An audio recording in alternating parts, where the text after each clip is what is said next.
Good afternoon. This is the panel on USA, global shifts, and national priorities. You know, we have plenty of room, but we don't have plenty of time. So we have to finish at 2 o'clock sharp. What are the rules? We give 10 minutes for each speaker, and in order to have 15 minutes of discussion afterwards. What we examine the global shifts and the implications with regard to national priorities of the United States, to explore developments coming out of USA. You know that in the aftermath of the World Wars II, hegemonic stability was marked in history as with the U.S. as a dominant role in stabilizing Europe and the other countries, while at the end of the 20th century, we have the era of the hegemonic cooperation, while United States could not play or act unilaterally. To continue, because we have to unfold what is developed, what developments are coming out of the U.S. We have 6 distinguished speakers. 4 speakers are coming from the United States, 1 Slovak and 1 Greek professor. So we can start, I suppose, with Ambassador, on my right, Ambassador Dan Fried, to unfold his views. Ambassador is coming from Atlantic Council, from USA. Mr. Ambassador. Thank you. U.S. global strategy and national priorities is a polite euphemism for what is Donald Trump up to, for God's sakes? Please explain it. So I'm going to take on that challenge. 3 parts. Where Trump is right, where Trump's weaknesses mean even when he's right, he can't seem to get much done, and 3, what are the underlying strategic issues that the United States is trying to deal with, and where does Trump exist on a spectrum of American grand strategy for the past 100 years? And happily, I am no longer in the U.S. government, so I'm speaking only for myself, not even for the Atlantic Council. All right, where Trump is right, and I'll start out with one big thing. The U.S. national security doctrine asserts that we have re-entered a period of great power rivalry, in which the United States has to look at other rival centers of power around the world. This is either a correct assumption or at least an arguable assumption, given China's rise, Russia's decline, but its hyper-aggressive maintenance of its decline. Trump is right in a number of specific areas, or probably right. China trade. China, it is about time that someone called out China for its predatory practices, both on trade and intellectual property rights. This was going to happen even if Hillary Clinton had been elected president. This is a case where Trump has probably nailed it. DPRK. Trump is probably right that the policy of maximum pressure needed to replace the Obama administration's policy of strategic patience. And footnote, the Obama people knew that the last 6 months of the Obama administration. I know because I was working on that policy. Venezuela. If you filter out for some of Trump's aggressive rhetoric, he probably is acting within a broad American tradition, and this time, happily, Trump is doing so in cooperation, or at least mostly in parallel with Europe, and surprisingly, most of the major countries of Latin America, Mexico accepted. Trump has a point about NATO defense spending, and in particular point, asking Germany to up its game. All right, that's a pretty long list of places where I think Trump arguably has it right. However, and you knew there was going to be a but in there someplace, if Trump is right about China, How can we maximize pressure on China if we Americans are using or misusing our political capital, picking trade fights with the EU, ripping up the TPP, and fighting with Canada and Mexico at the same time? How does this help us with China? Secondly, on DPRK, if Trump's policy of maximum pressure on the one hand plus outreach to Kim Jong-un is a potentially winning combination, why spoil it with self-promotion, hype, higher expectations, which then may tempt Kim Jong-un into overreaching and causing us to slink away from Hanoi not looking very good? If Russia is a rival center of power, arguably an aggressive presence in Europe, why fawn over Putin? You get the idea. My point is that Trump's operational weaknesses, which may reflect other personal weaknesses, get in the way of American foreign policy, even when we are arguably doing the right thing. But the operational problem is not the sole problem. There's a deeper one. American grand strategy for 100 years, arguably since Woodrow Wilson's 100 Points, has operated according to an assumption, 14 points. It's been 100 years. Arguably has operated under an assumption that America's values and interests advanced together or not at all. The United States was not always true to this principle, and no need to tell Greeks this. But generally, we stuck with those principles, and when we didn't, we agonized over it as we should. And the result was good, especially after 1945. Despite our mistakes, errors, blunders, and whatever the Greek list is, I assure you mine is even longer, the result was good for the United States and for the world. But that is not the only tradition. The tradition of American leadership in the world rooted in values is not the only one. The other tradition is a tradition of American unilateralism and a nationalist foreign policy, last seen in full bloom in the 1930s. It brought us to Pearl Harbor. It brought Europe to 1939 and 1941. And it is a tradition which I hear in the language of the current American president. I say that with regret.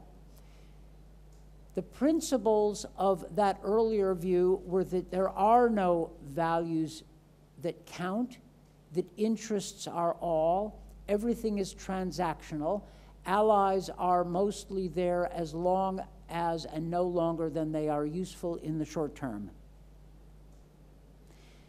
This leads the United States to a number of anomalies in its foreign policy. We pull out of the JCPOA with Iran, and yet a successful nuclear agreement with the DPRK would resemble the JCPOA. We push back against Maduro's rule or misrule in Venezuela in the name of human rights and democracy, and yet the US administration seems not one bit troubled by the crown prince in Saudi Arabia.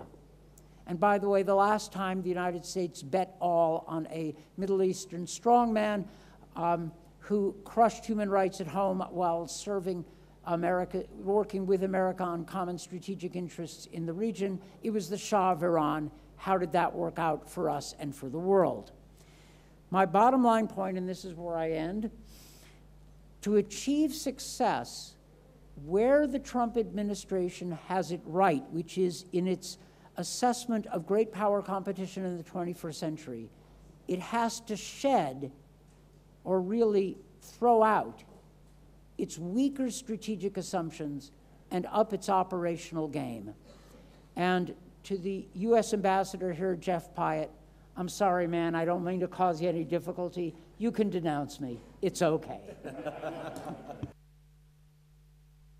Thank you very much indeed, and right on time. Thank you, Ambassador. Now we're moving to Miss Deborah Smith, who is coming from the Global Federation of Competitiveness Councils from the U.S. And please. Thank you. Well, I think this afternoon I will really speak as President and CEO of the U.S. Council on Competitiveness, and then weave some things in. And I want to start by recognizing and thanking our two fantastic ambassadors for their leadership here in Greece, Ambassador Rees, Ambassador Pia. Thank you so much. Well, I just want to start by saying, and I think we all feel this, that we are just living in an unprecedented time of turbulence and transition and transformation. And this is converging and colliding across every aspect of life in the United States. Clearly accelerating globalization, which is not going to go away, the economic and military rise of China, economic decline of Russia, but with military ambitions, and then, of course, multipolar state and non-state threats have really been coalescing also around this huge political disruption and polarization in the United States, changing demographics, and relentless technological change that is really upending and reshaping every aspect of life in the United States, society, government, and business. You can drive across the United States and you can be in cities and you see the physical and social evidence of this tremendous disruption and transition that has huge economic and social ramifications. And all of this has really been fueled by the fact that we have totally left the 20th century industrial age and we are full blown ahead in what's called the knowledge economy. I would refer to it really as the digitization of everything. It's caused great labor market polarization and economic inequality. And this is only going to increase as we see the move already underway to automation, the rise of robots, some call this, and of course, autonomy. The demographic and cultural shifts are profound too, where we see a young population increasingly looking to the older generation of their parents and saying, you have all the entitlements and benefits, and you're basically eating up our future. And if you look at the US federal budget, it continues to grow with a huge part going to entitlements. And then, of course, we have the demographics of our population. Very soon, we will no longer have a majority Caucasian white population. And of course, again, in this immigration debate and reality that's going on our borders, this is all feeding in to the economic, technological transformations underway. The internet and social media, yes, they're very important for connectivity, but I've heard others say that it's a political sorting hat, almost like Harry Potter, that people sort themselves out on their political views, and they only listen and engage with those who are in their hat, as it were, which is not good for bringing the country in to a coalition of the center and cohesion and collaboration. And then, of course, and I'm going to talk a little bit about this, the strategic and economic collaboration and challenges with China is really center stage. We have the ongoing bilateral trade talks. I personally believe, and I've heard others say this, I think President Trump's initial foray on tariffs was probably a red herring. 65% of the trade deficit that the US has, and it's a very large trade deficit, is with China. But the real issues, and Ambassador mentioned this, are the fundamental strategic structural differences between the two nations, where the Chinese have tremendous access to our markets, to our universities, to our startups, to our capital, and of course that's not reciprocal. Also, the massive, coordinated, aggressive theft of intellectual property, coupled to pernicious cyber attacks and forced technology transfer. These are really the things that have to be addressed. And if they are not, the relationship will continue to become more difficult. Of course, it may even have a military dimension as well. The US economy is really being reorganized around these powerful technologies, the digital, the biotech, the nano, the cognitive revolutions. And what's very challenging about this is that we don't have an alignment in education and skills with what is happening in business. This is why we have a constant, every year, a battle for more HB1 visas. All the high-tech companies want to bring in skilled computer scientists and engineers, claiming that we don't have that in the US. So that's a big part of the priority underway, is to do a better job with skills and with alignment. Now, the United States has a lot of strengths, and we have some strengths that are going to continue to grow and give us some competitive advantages in dealing with this. We have a tremendous world-class university national laboratory centers all through the country. We still spend 1/3 of the total amount of R&D, largest patenter. China's moving up, but we're still way ahead on this. We have a very deep innovation ecosystem where companies and startups and labs and government all work together. We also have venture capital that continues to be the engine of entrepreneurial growth. Energy is a huge strategic advantage. The cost of energy in the US is 2 to 3 times lower than Germany and Japan, and the shale gas boom continues, even though we're going to see over time the continued use and growth of renewables in our economy. So the US economy is very, very strong right now. You know, the last fourth quarter economic GDP results came out. They were a little bit lower than what was expected, but the year's going to end about 2.9% GDP, close to that 3% magic number that most economists believe is essential. And next year, we're projected to have growth of about 2.3 to 2.5%. Productivity, which has been a challenge, is trending up. And of course, at the end of the day, productivity is what everything is all about. Our inflation is low, and very, very importantly, unemployment is way down. It's been below or about 4% for almost a year. This is the longest streak of unemployment in nearly 50 years. I mean, good unemployment numbers. And it's really approached historic lows for African Americans, Hispanics, Asian Americans, and people with only a high school education, and veterans. Of course, going forward, the skill sets of technical education and universities are going to be key for jobs. And also, we're seeing, of course, that employment in manufacturing continues to grow, and workers are seeing bigger paybacks.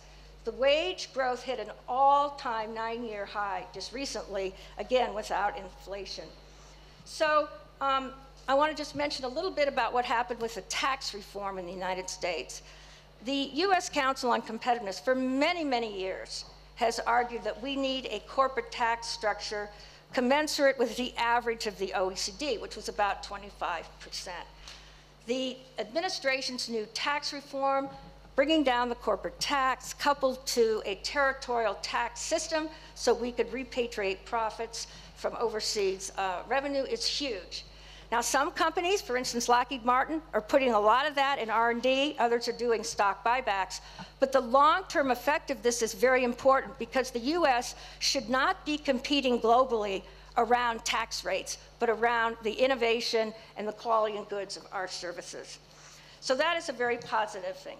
The other thing I want to share with you is, in a recent survey from Gallup, 69% of Americans said they expect to be financially better off next year. This is a level of optimism on the economy we've not seen in more than 16 years, and it's very, very significant.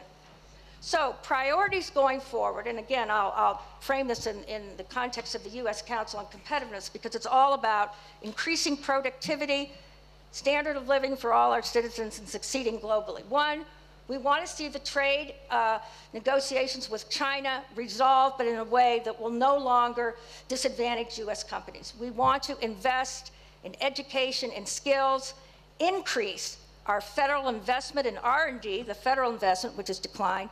We want to continue this modernization of our regulatory systems. A lot of progress has been made there because it's been very innovation hostile.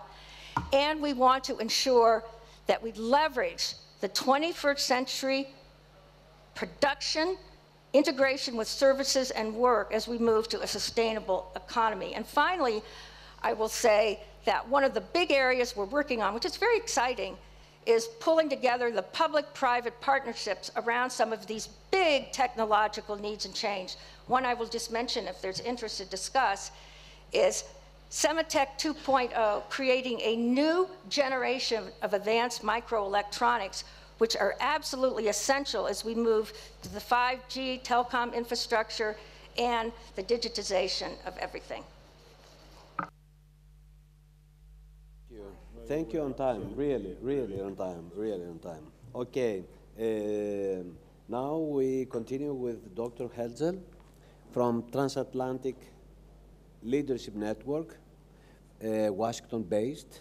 We were there early February for the conference.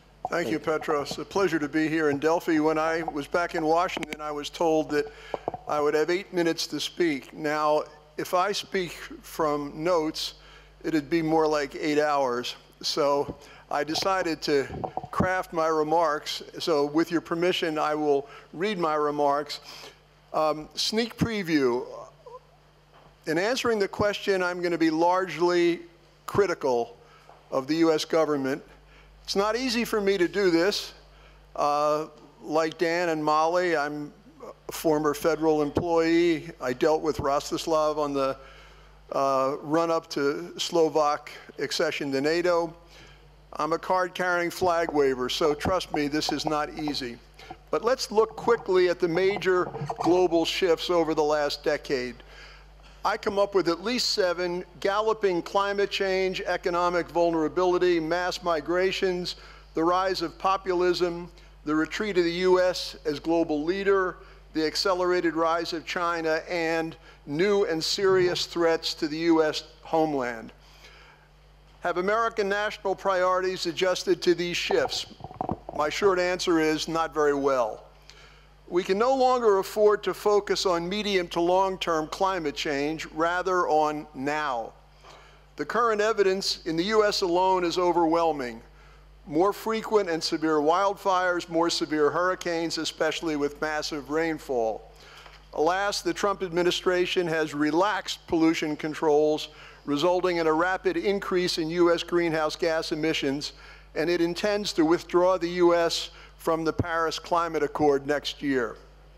The left wing of the Democratic Party has responded with an aspirational so-called Green New Deal, which, while admirable in intent, has totally unrealistic deadlines. Fortunately, federalism is alive and well, and 21 states representing more than half of the country's population have formed the U.S. Climate Alliance, which pledges to meet the goals of the Paris Accord. As Deborah just said, the good news on the U.S. economy is the 4% unemployment rate, essentially full employment, and last year's more than 3% economic growth, which will probably fall to slightly over 2% this year. The bad news, however, is the massive tax cut for the wealthiest Americans that has resulted in an annual budget deficit, let me say this slowly, of $900 billion, with truly suicidal rates forecast for the future. And even worse, economic inequality, which began to accelerate in the late 1970s, is increasing and is by far the highest in the developed world. Contrary to the declarations of President Trump, the flow of illegal immigrants from Mexico and Central America has been slowing. Annual apprehensions at the southern border are down 70% since the year 2000. There is no national security crisis, rather a humanitarian crisis exacerbated by government actions. Stated quite simply, the state of emergency is a sham and the subversion of the will of Congress and assault on the separation of powers. The rise of populism has not spared the United States. Using incendiary language laced with lies, President Trump has shamelessly polarized the American people along racial, cultural, and economic lines. He has undermined key governmental institutions like the FBI, the Department of Justice, and the intelligence agencies, and non-governmental institutions essential to democracy like the media, which he regularly labels fake news and the enemy of the people. Trump has slurred Africans and Latinos, and he actually declared that there were, quote, some very fine people on both sides in the Nazi riots in 2017 in Charlottesville, in my home state of Virginia. This unprecedented presidential undermining of democracy has had important global ramifications. The days of the U.S. as a beacon of democracy are over, at least temporarily. Moreover, President Trump's support for autocrats and populists like Putin, Xi, Erdogan, Orban, Duterte, El-Sisi, and Mohammed bin Salman encourages their repression and serves to destabilize the international order. This trashing of democracy also coincides with the U.S. shedding its international leadership role. President Trump announced a chaotic U.S. retreat from Syria, then, faced with bipartisan congressional opposition just last week, reversed course and ordered a few hundred troops to remain with an ill-defined mission. Negotiations with the Taliban continue, but without the involvement of our Afghan government allies. We have withdrawn from international organizations like the Trans-Pacific Partnership and from international agreements like the JCPOA Iran nuclear deal, and soon, as I said, from the Paris Climate Accord. President Trump's irrational antipathy to alliances is especially wrong-headed since the U.S. is no longer the global hegemon and needs allies more than ever. As Heather Conley said last night, worst of all, there remains the danger that Trump will pull the U.S. out of NATO, a move that was once unthinkable.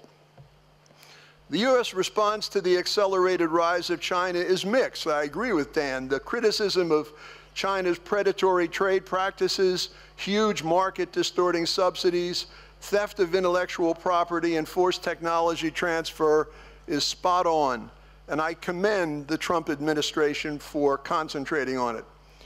Unfortunately, the measures intended to correct Chinese misdeeds are counterproductive. Pulling out of the Trans-Pacific Partnership, which under American leadership could have written the rules of the economic road for the 21st century, was a serious error. Instead, President Trump launched a mutually harmful trade war with Beijing. While the president haggles over purchases of American soybeans and liquefied natural gas, China, as Deborah said, continues its relentless national effort to dominate 5G technologies, quantum computing, artificial intelligence, robotics, biotech, and high-value manufacturing like aerospace. New threats to the American homeland were detailed in the intelligence community's recently released annual so-called worldwide threat assessment, which painted a picture vastly different from that asserted by Mr. Trump. Russia emerges as a disruptive threat, China as a long-term one, and the failure of the United States to invest heavily enough in research and development on key technologies as perhaps the single biggest concern. Moreover, the assessment concluded that Iran is not currently undertaking the key nuclear weapons development activity needed to make a bomb, and that North Korea is, quote, unlikely to give up, close quote, all of its nuclear stockpiles. This week's summit in Hanoi with Kim Jong-un seemed to confirm that analysis. I hope we can discuss the summit more in the Q&A. Perhaps the strongest rebuke of Mr. Trump's security priorities came in what was missing from the worldwide threat assessment. There was no rationale for building a wall along the country's southwestern border. Meanwhile, back in the real world, the report concluded that for the first time, China is now positioned to conduct effective cyber attacks against American infrastructure, specifically citing Beijing's ability to cut off natural gas pipelines, at least briefly. It also noted the Russian planning of malware in the U.S. electricity grid. They already have the ability to bring our grid down for at least a few hours, and they're mapping critical infrastructure with a long-term goal of being able to cause substantial damage. Finally, Russia's development of hypersonic missiles poses an existential threat to the U.S. and to Europe, and needless to say, Moscow's meddling in American democracy continues unabated. Faced with this evidence, the president persists in ostentatiously ignoring the advice of his intelligence chiefs, whom he sarcastically advised after their congressional testimony 5 weeks ago to go back to school. In summation, events around the globe truly are shifting, but instead of adjusting U.S. policies to meet the new challenges, In most cases, President Trump is guided by his own personal interests or electoral strategies. It's a dangerous picture not only for the United States, but for what we used to call the free world. Thank you.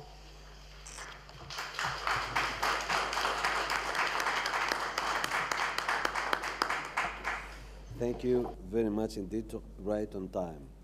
Now we turn to Ambassador Kacer, who is right next to me, who is coming from Slovakia. Thank you, Mr. Chairman, and thank you for inviting me and putting me on this panel with a group of dear friends. Michael, it's been a long time. We haven't seen each other, but it's well, 17 years since we measure it, because I tell a little secret. We measure our bond by the age of his grandson, who was born while we were dining together and enjoying somewhat kind restaurant close to my apartment in Bratislava. And I'm not saying of Dan.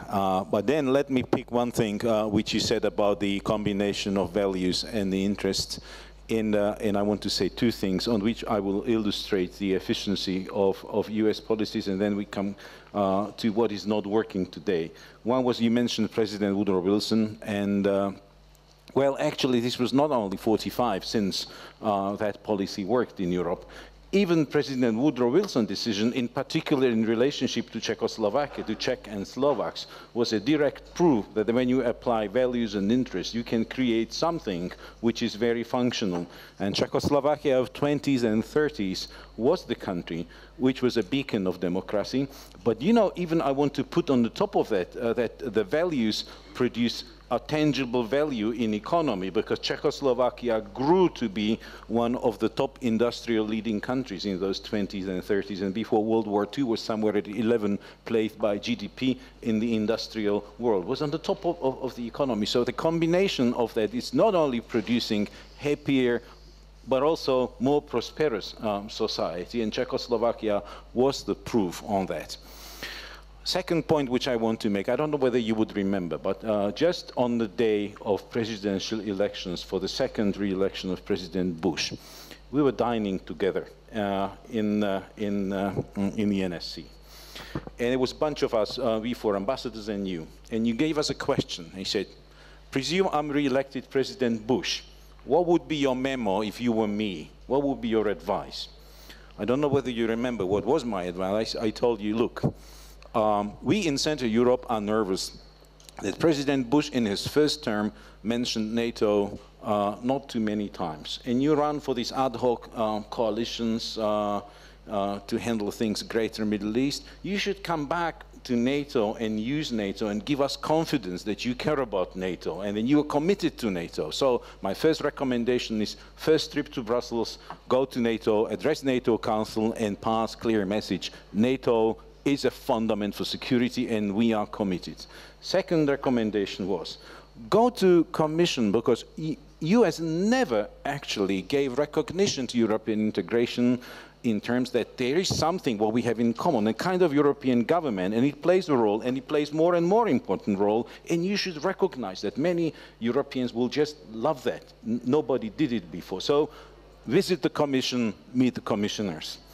Third advice was go to see the old project. Go to Germany, because that is your child. We hear from Russians, you know, US presence in Europe, US occupation. And I say, well, there was a military presence of Americans in Germany. And what kind of occupation that produced? You know, that produced the wealthiest, most prosperous, most democratic nation, which was able to take lesson from Nazism, and it's the engine of Europe. What a success. If this is the result of occupation, congratulations on that.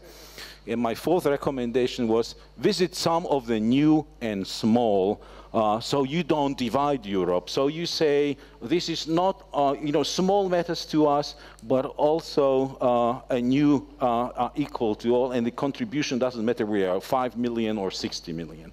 So, and then we left. And in some month you called me and you said, well, I got good news for you.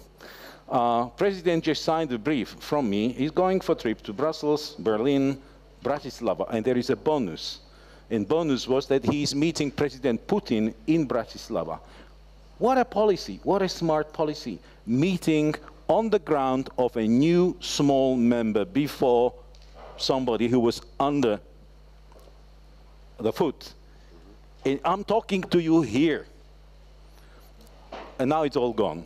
Now it's all gone, and I'm sorry to see that, and we need to do something about this. We need to re-engage United States with Europe. I was talking yesterday, and I'm going to finish here. We need to recreate transatlantic world where will be strong Europe. US will recognize strong Europe. There will be Europe will be not seen as a competition, but as a partner. We need to put it on the fundament of closer economic cooperation. We need to come back to TTIP debate and make a fair deal and create 1 billion strong market, which will create a big gravitation force for the rest of the world. And we need to come to true conservatism, because what is now coming out of this new kind of alt-right politics, and you said all the names, then when I say anything critical, those people come to me and say, oh, you leftist liberal. Well, come on, give me a break. I hunt, I drive an off-road truck, I live in the countryside, I shoot animals, I eat them, I pray every night. I cannot get more conservative as I am. But these people are killing true Christian and conservative values with a populism, with a rubbish what they talk. Every Sunday what we pray, and this is my last words, what I'm going to say. When we admit our sins, we pray, Almighty God, I recognize all of my sins, which I committed by my thoughts, by my words, by my deeds, and by neglecting to do good things. So I think we should wake up and think, and not forget, because this is precisely, you may be right in diagnosis, you may be right in pointing problems that they are, but then with the wrong words, with the wrong thoughts, you are not going to do good deeds at the end, and we should not neglect to do good things. So if some people like Victor is saying Europe is sick, I say yes, Europe is sick. It's been always sick. It's kind of, that sickness is a kind of a dynamism if we apply the right cures. But thank you very much if you want to apply for that European flu a massive chemotherapy or amputation of both hands and legs. That's not a good cure. Really, thank you very much. Very thoughtful. Very thoughtful. Yes. From one ambassador to the other ambassador, I mean, between two ambassadors, I feel great. This is something that realized when you speak about practical things. And now we turn to Ms. Molly Montgomery from Albright's Stonebridge Group, USA, and you have 10 minutes. Thank you. And first, I'm just going to turn around and say hi to the audience, and I'll see you on the screen. But really appreciate the opportunity to be here, and I think I agree with a lot of what's been said so far. And so what I'm going to do is not talk about strategy, because having worked in the White House as the Vice President's Special Advisor for Europe for the first 15 months of the administration, I can attest that there's really a lot of tactics masquerading as strategy. And so I want to talk a little bit about tactics and how to understand the Trump foreign policy through that lens. And the first thing I would just say is that I think game theory is really useful in thinking about this administration and its foreign policy, because everything is a one-shot deal. And if you understand that, you will really understand how the administration works. And that's also part of why the president gets along much better with autocrats than he does with allies, because autocrats are always playing a one-shot deal. They don't have friends, they don't have relationships, they just have interests. Sorry. So if you're looking to fight to the death on every issue, you're not going to be able to do that successfully with allies. And I would say the threats over auto tariffs in trade negotiations with the EU are a really good example of that. The second thing I would say is that there's a really fundamental misunderstanding of the power dynamics that underscore or undergird diplomacy. And that really has to do with the idea that military power does not translate directly into power at the negotiating table. And again, this hits our allies hardest because there is an expectation of consultation and there's an expectation of compromise. And I would say the Iran deal is probably the best example here, because the administration genuinely expected that it would be able to Bigfoot our allies into following us out the door.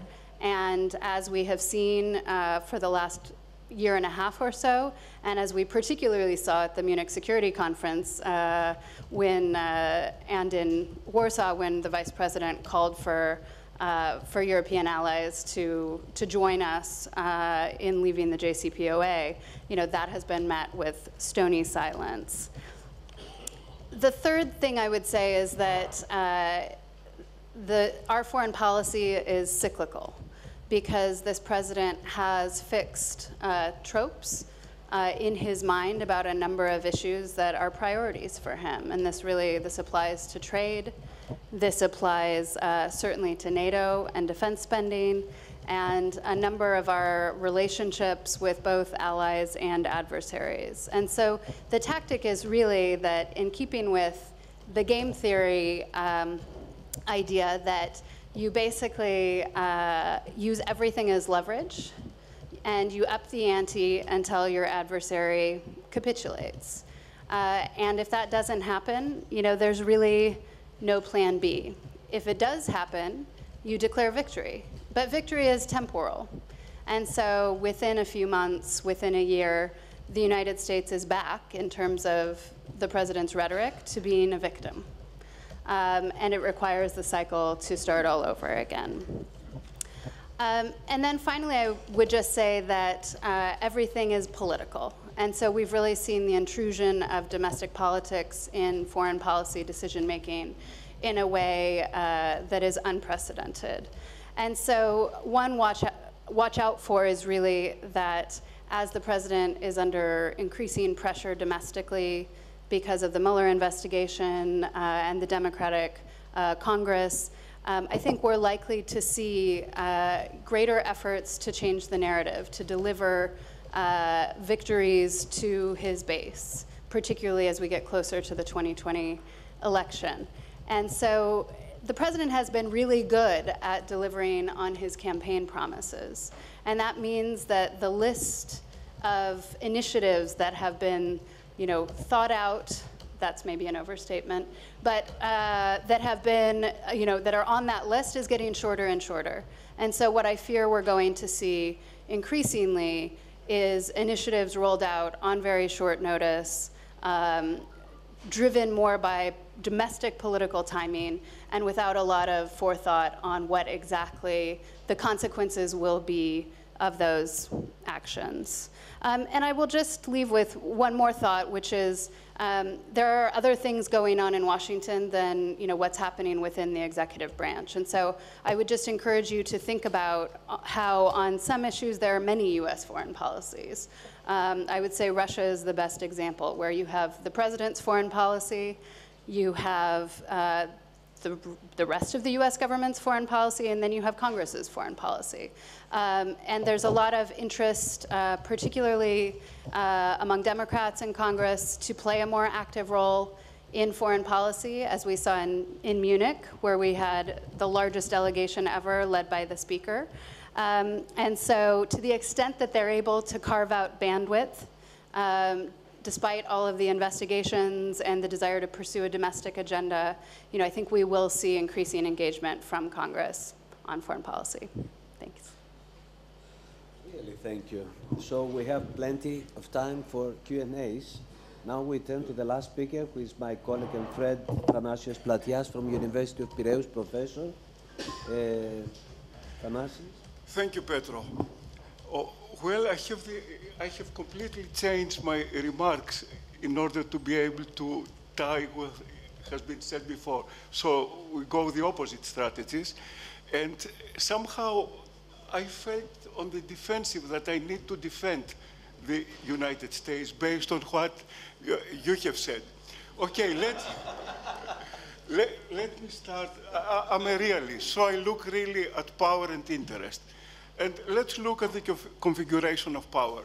the US controls 25% of world GDP, 50%, 24.7. 50% of the world military expenditures. And with its allies, it controls 75% of the world GDP and 75% of the world military expenditures. So it's an unprecedented power. First time in history, a country has amassed that much power. Also controls the sea and controls the energy sector. Now, if you are in such a power position, you have temptations to go unilaterally. I don't want to excuse it or make excuses for it, but simply the hard power in the table suggests that you don't need the others that much. I mean, as a Europeans, we would love to be needed, but the US can go it alone. Now, what the US is saying, that the post-World War II liberal order has, of course, brought stability and peace and prosperity, but at the same time is working in favor of China, which is the rising competitor. So somehow, the US feels that because of power relations have changed since World War II, the order, the institutional order, has to be rearranged. A clear position was when the US Secretary of State came in Brussels in December and said, you know, UN obsolete, EU obsolete, IMF obsolete, World Bank obsolete. The way that I understand it meant that we have to revise these institutions. So what the US is doing is bringing into policy discussion one reality, that power relations have changed, and somehow institutions have to more or less conform in the power realities. So I think it's a useful discussion, even if the Europeans, we don't like that. And it's not, strategically, it's not completely crazy what the US is doing. It conforms with realist prediction of how great powers operate. Now, second thing, China. The US, for many years, adopted a strategy of engagement that was based on completely liberal notions, that somehow institutions, interdependence, and democracy will tame China and transform it. If you make a net assessment, this did not happen. So, naturally, the US is changing the mix of policy. It used to be engagement plus some hedging. Now it's reversing that strategy and said hedging, namely containment, come first, and still I try to engage with China. As a realist that look at power and interest, this makes perfect sense for me. It's essentially rediscussing this order. And if we put tactics along the lines that Molly Montgomery just outlined, it makes perfect sense to try to revise. Now look at the US perception on China. I mean, there is a China rising that wants to displace the US from the Indo-China area. It intimidates neighbor, and in 30 years' time wants to be the top dog, number one. So when you have this kind of threat perception, you need to react. So the US is reacting, and for me it's natural. Now, even what is considered defensive move for China, for example, when the US controls the sea lines of communication, China feels secure. It tries with the One Belt, One Road to make a kind of continental route to its security. In my mind, it's defensive move. But this defensive move, it tries to unify Eurasia. That was the center of geopolitical competition last century. The US got involved in World War I to prevent control of Eurasia. It got involved in World War II to prevent control of Eurasia, and got involved in the Cold War precisely for that. So China's defensive move lead directly to a competition of who controls Eurasia, because you all know the geopolitical theories. If you control Eurasia, you control the world. So structurally, the distribution of power in the international system makes this country ready to compete. And now we'll make some provocative remarks that this competition will be actually more dangerous than the Cold War. Because in the Cold War, you had both superpowers more or less accepting nuclear deterrence, mutual assured destruction. And these make them very careful. Now, it's not crystal clear. I mean, there is huge disparities of power. And as you have outlined, there is some technological disruptions that made it almost impossible to say that mutual assured destruction and deterrence work. So we are coming in a competition that the basic stabilizing force is not working. And you have technological embrace, which you have outlined, and it's similar to the Anglo-German naval embrace before World War I. You have trade wars, as we have seen from the Peloponnesian War, do escalate. You have the problem of entrapment of allies. I mean, if China pressures Japan or Taiwan, then the US may be entrapped into the situation. And you have nationalism on both countries. The US, American first, but also what we hear from the Chinese. Now, nationalism for both countries make it impossible to compromise in a crisis situation like the Cuban Missiles crisis. There, the Soviets could compromise, or they will get equal because US missiles were withdrawn from Turkey, but publicly, the US was the winner. A resolution of crisis with a winner, either US or Chinese, will not be possible. So that's why I think the whole structural situation that has outlined is dangerous. And now my last remark has to do with transatlantic relations. Look, we Europeans have to understand that relations will never be the same. Why? Power relations change. You remember the old motto, Europe and NATO was to keep the Russians out, the Americans in, and the Germans down. All these three things have changed. There is disagreement on the threat perception. I mean, apparently the Europeans, they don't feel threatened by Russia the way that probably the Americans feel threatened. They wouldn't have done this close energy relations that Germany is doing and its dependence on the energy sector if they were feeling threatened. So there is divergence on threat perception. Second, the Americans, they don't see Europe as the center of the geopolitical game. Now it moved to Pacific. So this changed, and Germany is not down, it's united, and it's shaping Europe by its mere power and force, and it leads to outcome like Brexit, that they don't want to take rulemaking by the Germans, and they are going out. So Europe is changing, and transatlantic relations not going to be the same. Also, there is disagreement between geopolitics and economics. I mean, clearly the Europeans geopolitically feel close to the US, but geoeconomically feel they have interest with China. Now, let me, and I will conclude with that, let me raise the issue of burden sharing. Naturally, the Americans are correct when they say we spent 70 to something like 3 to 4% of our GDP, and the Europeans, they don't even spend 2. And Central European countries like Germany spends 1.2. So the Europeans have to do more. I think the Europeans have to accept that. At the same time, I will agree with some remarks that it's completely crazy and doesn't make strategically sense to put numbers like 2% or 20% on procurement. What does 2% mean?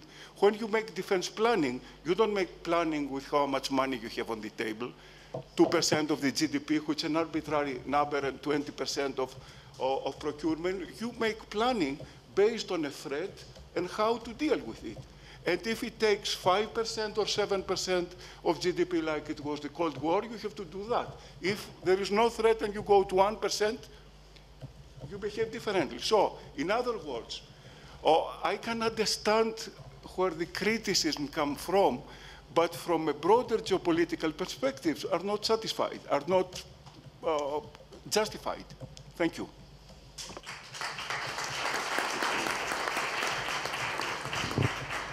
Well, we thank Athanassios, Professor Platias. Now we have 45 minutes, I'm sorry, 15 minutes. 15 minutes. We hope to have 45. We have 15 minutes for Q&A. Many issues have been brought to the table, so the floor is open for questions. And of course, to have a first round of questions and then be answered by the speakers. And if we have time, then we can go on with the second round. So, who is the first for the first round? Can you please state names so for the record? Yes. Thank you. Jovan Kovacic. 4 years ago, I asked a question, which was a little bit of a showstopper, and let me repeat it again. What will happen if Donald Trump wins again, the second term? Thank you.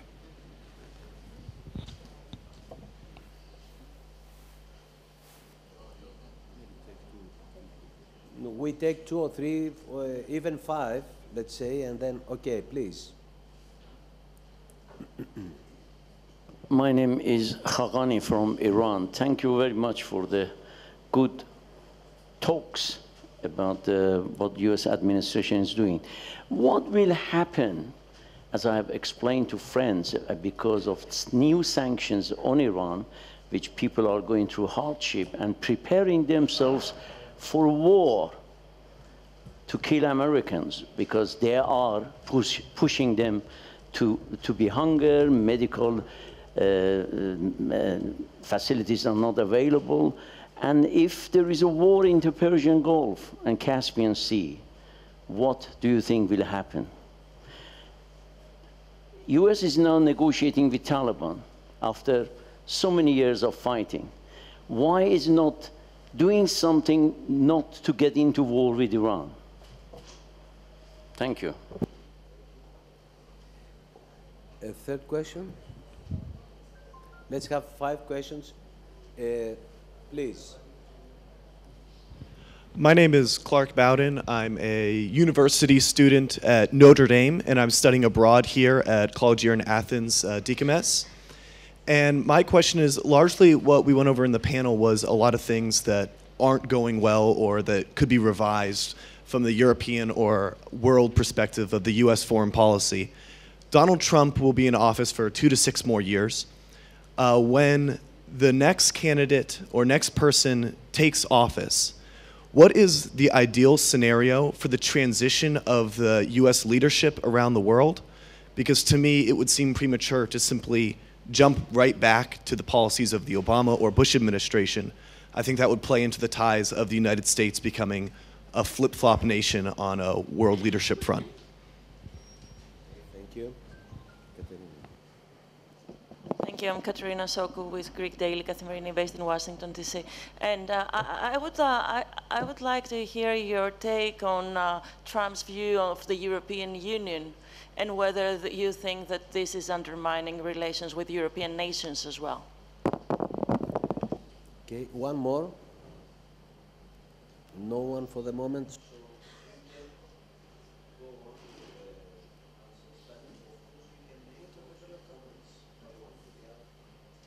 I'm going to start because I think it was very strategic that we had Professor Platias at the end of our discussions, because I think you put everything in a very, very large world perspective that we need to understand. And I want to just follow up on that and then perhaps answer a couple of these questions. You know, I obviously work on economic, technological innovation issues and things. But I want to come back to the issue about China and how serious it is. And it also has a dimension with the EU as well. The US, the European Union, Australia, Canada, other countries should be coming together around this because it is so serious. I don't know how many saw the New York Times last Friday. A major US corporation Thermo Fisher, with 2 professors at Yale, a huge scandal. They took money from China for, quote, research. It turned out to be the whole data DNA synthesizing of all the Muslims in Western China. What's going on in the gathering of data, massive sets of data that are being trained with artificial intelligence agents is huge. China right now is all over Silicon Valley, identifying and trying to acquire artificial intelligence startup companies. When you think of values, and we heard a lot about values, if, and I will say this in a provocative way, if the US and Europe and our allies do not come together and lead in this technological transformation and develop the values and ethics in these systems, we are really going to live in a world that, you know, is very, very scary indeed. And many very important people have talked about this, but I want to just give one other example about how serious this is, and it's gene editing. So it's not just the artificial intelligence control of people. I mean, I don't know how many of you have been in Beijing recently, but you know, you go and they, not perhaps us yet, but they have a social behavioral score based on the data they gather. I mean, it's unbelievable. But gene editing, for the first time, you know, actually taking human genes, transplanting them in order to create a new being, all of a sudden the scientist has disappeared. These 2 things, the ethics and values around these 2 technologies are going to change the world. So I think we have to be very sophisticated about this. And the other thing, in terms of, I want to just comment on the Trump administration, and I agree with much of what's been said. I very much agree on the game theory. The view that the only people who voted for Trump are uneducated, middle-aged men that don't have jobs, you know, who live in the interior of the country is not true. Many people won't say that they voted for Trump, but the economy is a huge metric. And if, in my view, the Democratic candidates that have come out so far push so much to the left, I mean, Bernie Sanders right now will not even condemn Chavez. He won't say anything negative. You know, President Trump will win again. So, and that's, we don't have a center right now in our politics.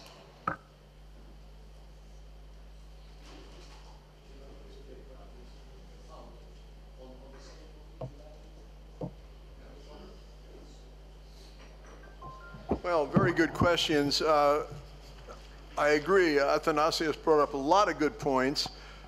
And I think everybody on the panel said that China is a huge long-term threat, and we know that the West misjudged China, letting them into WTO, thinking that they'd reform. That's utter nonsense. I was in China 8 weeks ago, and everything that's been said is true. But the question is, how do you react to it? And you're right about a united front. I already said, if we had the Trans-Pacific Partnership, that'd be one way economically to react. We're talking, I think that Taiwan Straits, East China Sea and South China Sea is terribly dangerous. But why then essentially alienate your South Korean ally? Yesterday, the president basically said that our maneuvers with South Korea were not worth it, they were too expensive. Without any consultation whatsoever. I mean, I think we agree on the problem, but I think the root of what's going on is different. Now, I agree with Molly about the various tropes that the president, everybody has that. I mean, of course, we all have hang-ups. I think this sort of 17th century mercantilism hang-up about balance of trade is especially harmful in our relationship with the EU. Let me just give you one simple set of statistics. We do have a trade deficit with the EU, but a funny thing happens when you start real deficit calculation. If you throw in services, that reduces the deficit tremendously. And then, if you take the profits of American corporations in Europe versus the profits of European corporations in the United States, guess what? When you total everything up, the United States has a slight surplus with the EU. We're not being victimized by these people. So when one is talking about how to get along, You know, these are fundamental questions. I don't want to hog the time. We just have 6.5 minutes, so I'll stop now. Thank you.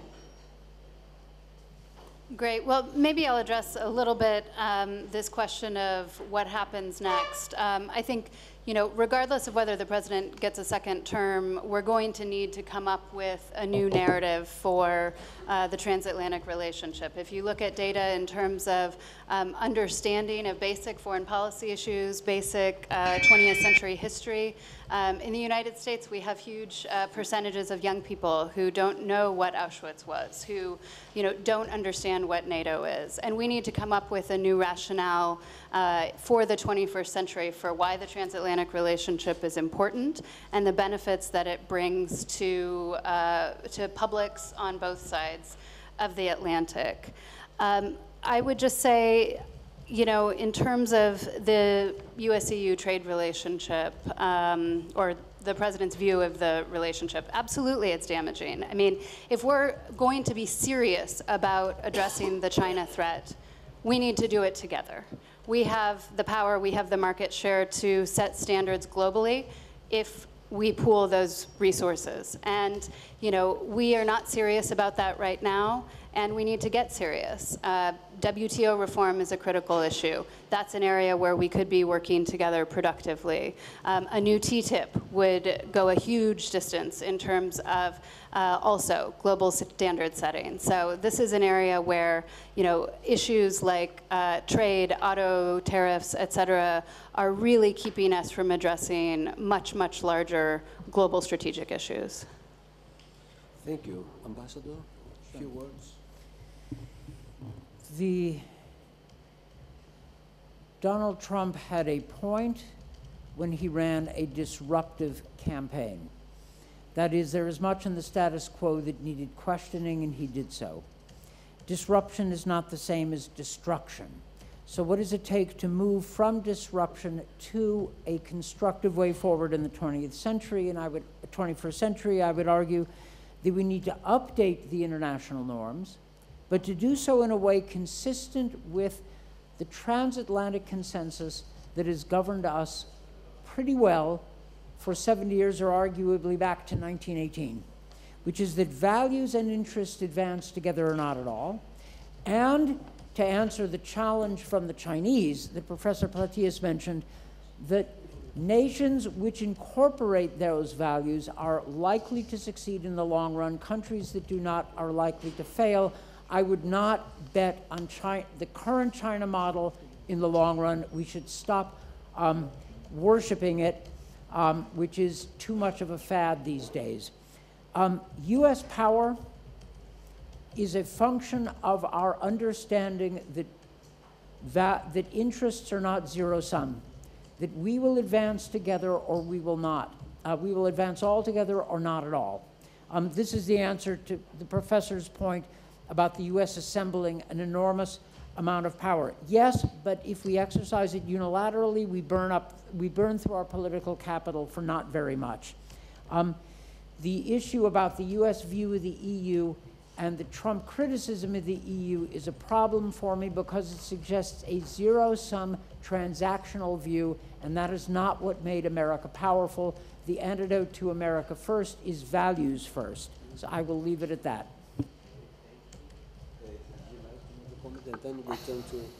One quick comment for Professor and one to reply on Trump and the EU.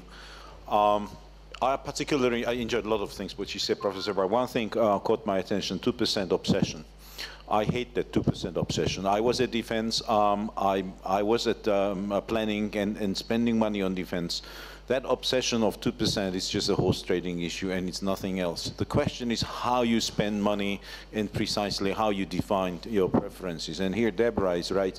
You know, we get obsessed with an old-fashioned technologies, but we are not producing anything which can prevent or makes us more resilient to face the hybrid war, to prevent thing which is approaching fast, and this is deep fake and info war, which will be so efficient that this is going completely erode and disglue all the trust. We will stop believing who is right, who is wrong, or, you know, what is red, what is blue, what is yellow. You know, it's going to turn everything upside down, and we neglect this technological side here. So on defense, sure, you know, we need to spend on defense, but we need to be sure that we are right on our priorities, and we are also sure about the efficiency of our spendings. This is inseparable. On the EU and Trump, Dan, you are absolutely right. It's hard to add anything on the top of that.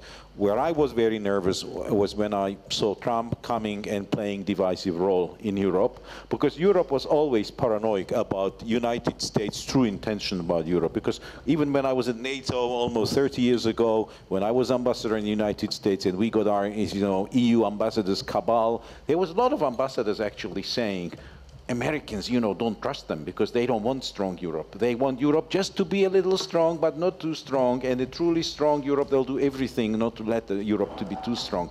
I was always laughing because since Clinton to Bush Jr., you done everything to make Europe strong. Actually, if it was not your push, I doubt that in 2004 Europe would enlarge. There was a lot of hesitance about the enlargement of Europe, and even some of the old were saying, oh, Americans are pushing this European integration because they just want to make it weaker. And this is not truth. With 2004 enlargement, Europe got stronger. And now Trump is playing into the old stereotypes, coming to Poland and helping to feed Polish paranoias about Germany, supporting Viktor Orban autocratic tendencies, saying, "Oh no, you conservative, and all of those who criticize him, you are leftist liberals," you know, etc., etc., and closing the eyes about the being in the bed with President Putin, eroding Ukraine. You know, imagine first act of the government being a memorandum to Secretary General about failing state of Ukraine and protection of NATO minorities in Ukraine. It was written in Kremlin and produced by a NATO country to a Secretary General. How insane President Trump, if he will support things like this, then I'm sorry, you know, that's just a bad choice. Okay, it's 2:01, but we have 1 minute. Okay, three different people brought up the 2020 election. Let me just give you a short course quickly.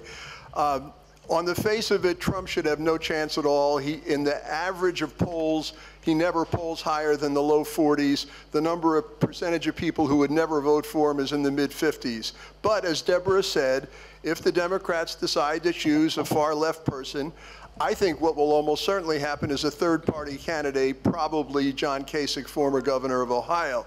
But there's another way to look at it, and I've had this discussion as recently as 3 days ago with my daughter. They should, according to this other school of thought, drive up the base, the young people, the non-white base that basically stayed home 2 years ago, didn't vote for Trump, but just didn't vote for anybody. So it's really a question. There are more conservative Democratic candidates. Joe Biden, Amy Klobuchar would just be two, for example. I tend to be in that camp, but it's a real, there are very, very talented people on both sides of the argument. Okay, because we're running out of time. Athanassios. Well, since we are here in Delphi, we'll refrain myself from making a prediction about the election. But I can make a prediction, answer to the student's question, that for the structural reasons that I have outlined, the US grand strategy will not change regardless of the outcome of the election. The only thing that may change, it's not going to be flip-flopping. The basic strategies are going to be the same. The only thing that may change dramatically is rhetoric. But if you look at policy as action and not as rhetoric, I don't expect, and that's what the oracle is telling me, I don't expect the dramatic change. Thank you. I think, thank you very much all for your presence, and this was a very interesting session, session 20 at Dionysos Hall. Thank you very much. Have a nice rest of the day.